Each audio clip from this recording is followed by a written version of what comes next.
Hello दोस्तों, कैसे हैं आप लोग। आशा करते हैं अच्छे होंगे। बेस्ट स्टडी बॉय सुशील सर चैनल पर आप सभी को स्वागत है। इस चैनल पर आप सभी को आज हम हिंदी पढ़ने वाले, हिंदी क्लास 10वीं का हिंदी गोधूली पार्ट 3 पढ़ने वाले हैं। पार्ट 3 में भारत से हम क्या सीखते हैं, मूल बात सीखते हैं। तो मूल से क्या हुआ, मैक्स मूलर जी के बारे में हम पढ़ने वाले हैं। उससे ऑब्जेक्टिव क्वेश्चन और इसको भाषण जो दिए थे, इसे अगले क्लास में हम लोग पढ़ाए थे। हम अगले क्लास में पढ़ाए थे। चलिए हम आज सब्जेक्टिव की ओर बढ़ते हैं। सब्जेक्टिव आज हम पढ़ेंगे। चलिए तो हम प्रथम क्वेश्चन की ओर बढ़ते हैं। प्रथम क्वेश्चन कुछ इस प्रकार है। जो भारत को पहचान सकने वाली दृष्टि की आवश्यकता किसके लिए वांछनीय है और क्यों। भारत को पहचान सकने वाले दृष्टि की आवश्यकता किसके लिए वांछनीय है और क्यों। तो हमको उत्तर के साथ बढ़ते हैं। भारत को पहचान सकने वाली दृष्टि की आवश्यकता यूरोपीय लोगों के लिए वांछनीय है। किसके लोग के लिए, यूरोपीय लोगों के लिए वांछनीय है। और क्योंकि भारत ऐसे अनेक समस्याओं से भरपूर है, भारत ऐसे अनेक समस्याओं से भरपूर है, जिसका समाधान होने पर यूरोपीय लोगों के लिए अनेक समस्याएं का निदान संभव है। जो यूरोपीय लोग हैं उसको अनेक समस्याओं का निदान आवश्यक है। तो कुछ इस प्रकार आप लोग स्क्रीनशॉट लेकर के और क्वेश्चन, नहीं तो वीडियो को पॉज करके और नोट कर लीजिएगा। चलिए क्वेश्चन नंबर 2 की ओर बढ़ते हैं। क्वेश्चन नंबर 2 कुछ इस प्रकार है। जो भारत लेखन ने किस विशेष क्षेत्र में अभिरुचि रखने वाले के लिए भारत का प्रत्यक्ष ज्ञान आवश्यक बताया है। जो लेखन ने किस विशेष क्षेत्र में अभिरुचि रखने वाले के लिए भारत का प्रत्यक्ष ज्ञान आवश्यक बताया है। तो लेखक ने बताया है कि जिन्हें भूविज्ञान मतलब पृथ्वी को वैज्ञानिक, भूविज्ञान, वनस्पति जगत में और जीवों को अध्ययन में, पुरातात्विक का ज्ञान में एवं नीति शास्त्र जैसे विशेष जो है विषयों में विशेष अभिरुचि है, उन्हें भारत का प्रत्यक्ष ज्ञान आवश्यक है। अगर भारत के ओवरऑल में बात करेंगे, जो है लेखक ने बताया है कि लेखक ने बताया है कि जिन्हें भूविज्ञान, वनस्पति जगत में और जीवों का अध्ययन में, पुरातात्विक के ज्ञान में एवं नीति शास्त्र जैसे विषय में विशेष अभिरुचि है, उसे भारत का प्रत्यक्ष ज्ञान अवश्य है। चलिए क्वेश्चन नंबर हम 3 की ओर बढ़ते हैं। क्वेश्चन नंबर 3 कुछ इस प्रकार है।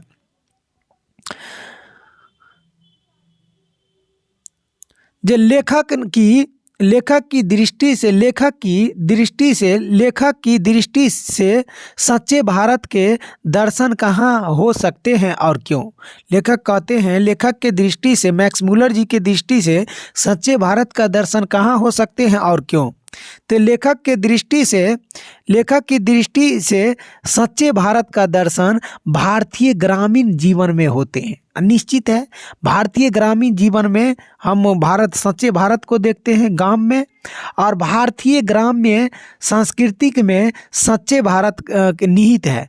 भारत के अगर ग्राम में देखा जाए तो सच्चे भारत का दर्शन वहाँ पर मिलता है, क्योंकि सच्चाई, प्रेम, करुणा, सहयोग, भावना और जो है ग्रामीणों में कूट कर भरा हुआ है। इसलिए आप लोग सच्चे भारत का दर्शन करना चाहते हैं तो कहाँ पर जाइए, गांव में मिलते हैं। चलिए क्वेश्चन नंबर 4 की ओर बढ़ते हैं। क्वेश्चन नंबर 4 कुछ इस प्रकार है। क्वेश्चन नंबर 4 कुछ इस प्रकार है। जो भारत की ग्राम पंचायतों को किस अर्थ में और किसके लिए लेखक ने महत्वपूर्ण बतलाया है। लेखक भारत की ग्राम पंचायतों को किस अर्थ में और किनके लिए लेखक ने महत्वपूर्ण बतलाया है, स्पष्ट कीजिए। तो प्राचीन स्थानीय शासन प्रणाली प्राचीन स्थानीय शासन प्रणाली पंचायत प्रथा को समझाने का बहुत बड़ा क्षेत्र भारतीय ग्राम पंचायत में विद्यालय है। और जिन लोगों को अत्यधिक सरल राजनीतिक इकाइयों के निर्माण और विकास के संबंधित प्राचीन युगीन कानून के पुरातन रूपों के विषय में हुआ है, अनुसंधान की महत्व को समझने की क्षमता प्राप्त करनी है। और उनके लिए भारत की ग्राम पंचायत को लेखक ने महत्वपूर्ण बताया है। उसी के लिए क्या भारत के ग्राम पंचायत लेखक के लिए महत्वपूर्ण बताया है। चलिए क्वेश्चन नंबर 5 की ओर बढ़ते हैं। क्वेश्चन नंबर 5 कुछ इस प्रकार है। लेखक ने वारेन हेस्टिंग्स से संबंधित किस दुर्भाग्यपूर्ण घटना का हवाला दिया है और क्यों दिया है। मतलब लेखक ने वारेन हेस्टिंग्स से संबंधित किस दुर्भाग्यपूर्ण दुर्घटना का हवाला दिया है और क्यों दिया है। तो लेखक ने वारेन हेस्टिंग्स द्वारा 172 दारिस नामक सोने का सिक्का ईस्ट इंडिया कंपनी के निर्देशक मंडल की सेवा में भेजे जाने पर कंपनी के मालिक द्वारा उस महत्व नहीं समझा, उसको 172 दारिस सोने का महत्व नहीं समझा और मुद्रा को गला देना दुर्भाग्यपूर्ण दुर्घटना कहा है, क्योंकि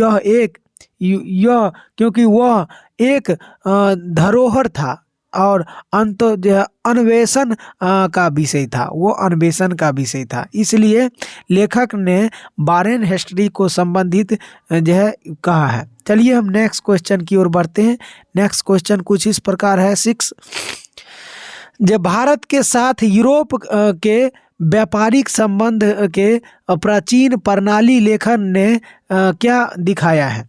भारत के साथ यूरोप के व्यापारिक संबंध के प्राचीन प्रणाली लेखक ने क्या दिखाया है।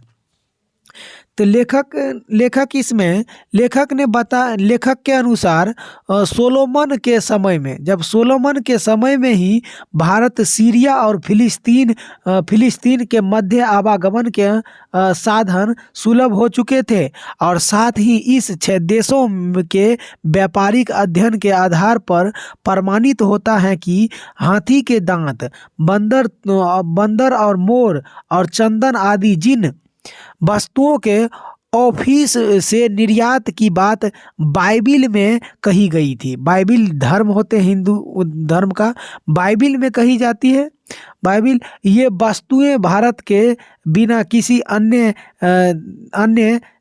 अन्य देश से नहीं लाई जा सकती है और अन्य देश में नहीं लाई जा सकती है।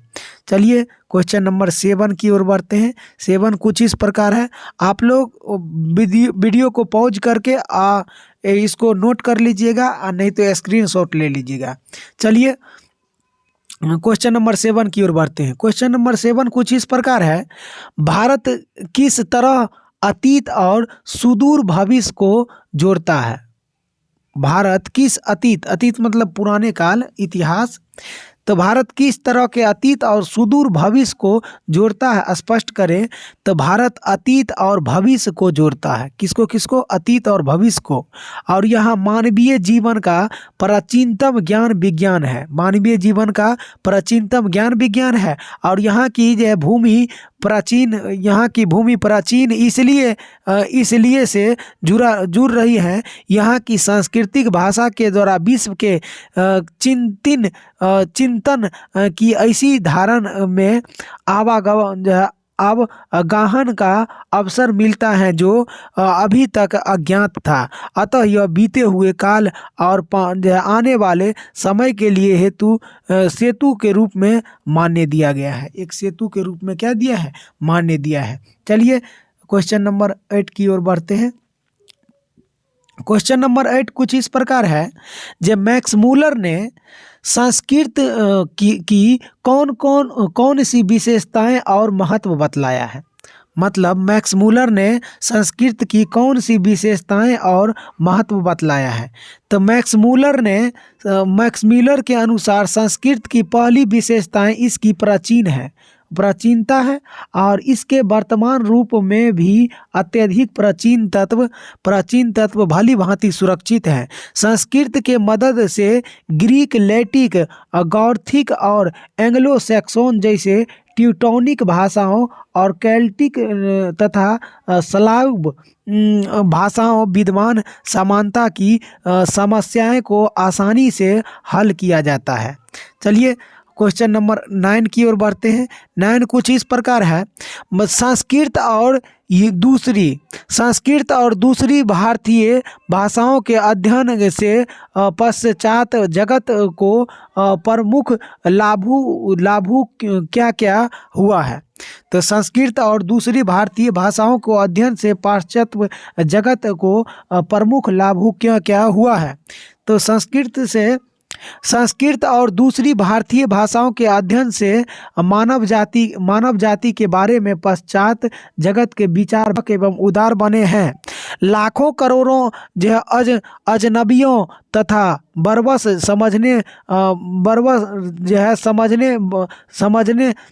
समझे जाने वाले लोगों को भी यो अपने परिवार के सदस्य की भली भांति गले लगाने की संस्कृत का विकास हुआ है और इसके अध्ययन ने मानव जाति के संपूर्ण इतिहास को एक वास्तविक रूप में प्रकट कर दिखाया है जो पहले नहीं हो पाया था और इसके अध्ययन से पश्चात जगत में विश्व के प्राचीनतम अवस्था का ज्ञान प्राप्त किया जा सका है।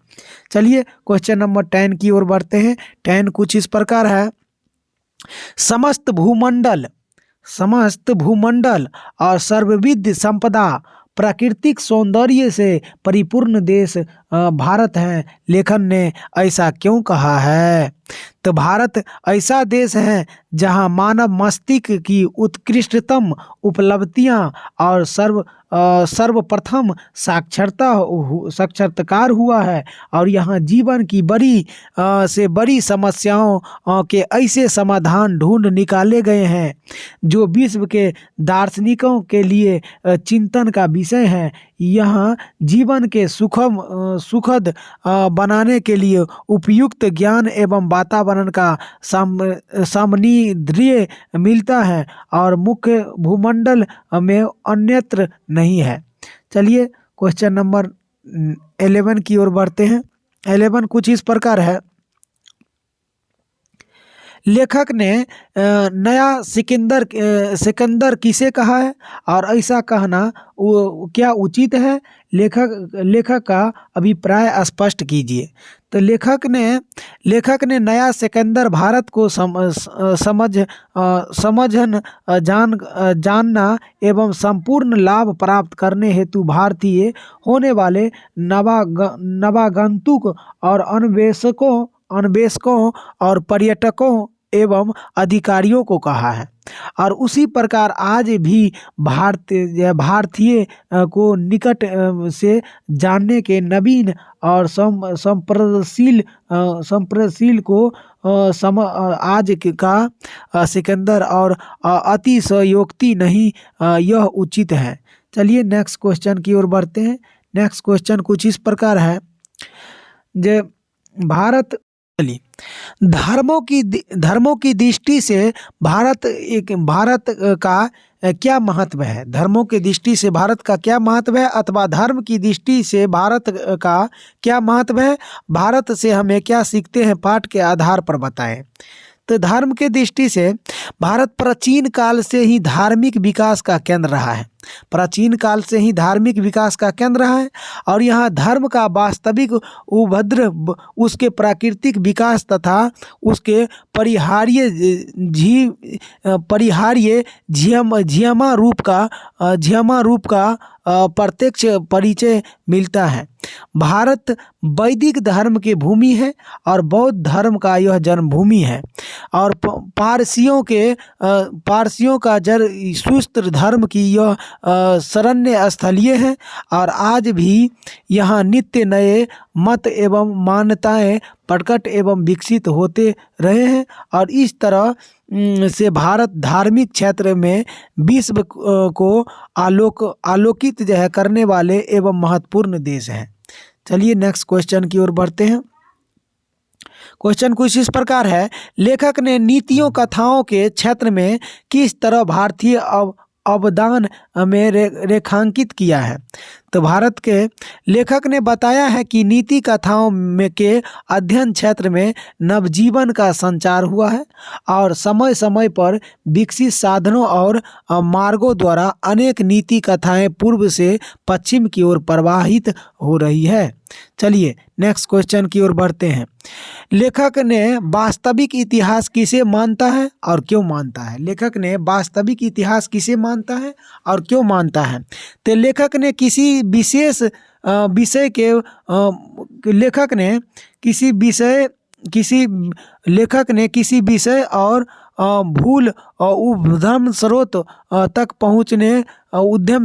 पहुँचने को उस वास्तविक इतिहास को मानते हैं क्योंकि वहाँ से उस विषय के मौलिकता, उसके विकास तथा उसकी शाखाएं और प्रशाखाओं तथा जीवन मूल्य ज्ञान होता है और उसका अध्ययन फलदायी होती है।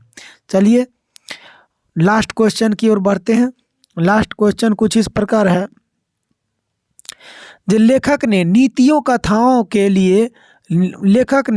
कथाओं के क्षेत्र में किस तरह भारतीय अवदान को रेखांकित किया है।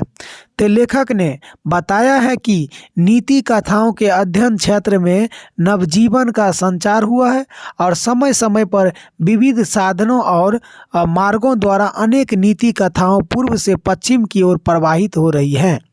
भारत में प्रचलित कहावतें दंत कथाओं का प्रमुख स्रोत बौद्ध धर्म को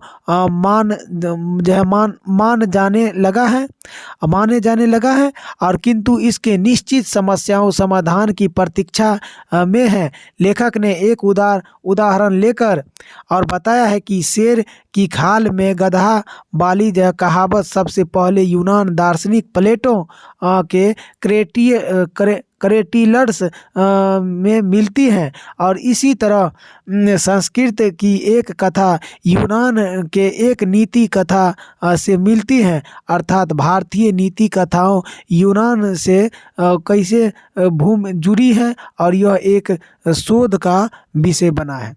तो चलिए आज के लिए इतना क्वेश्चन लास्ट है। हम अगले वीडियो में मिलेंगे अगले चैप्टर के साथ। जय हिंद। यदि हमारे वीडियो आपको अच्छा लगता है तो हमारे वीडियो को सब्सक्राइब कर दें क्योंकि बहुत मेहनत के बाद ये वीडियो बनता है। आप एक मोटिवेशन हमको कमेंट माध्यम से बताएं। जय हिंद।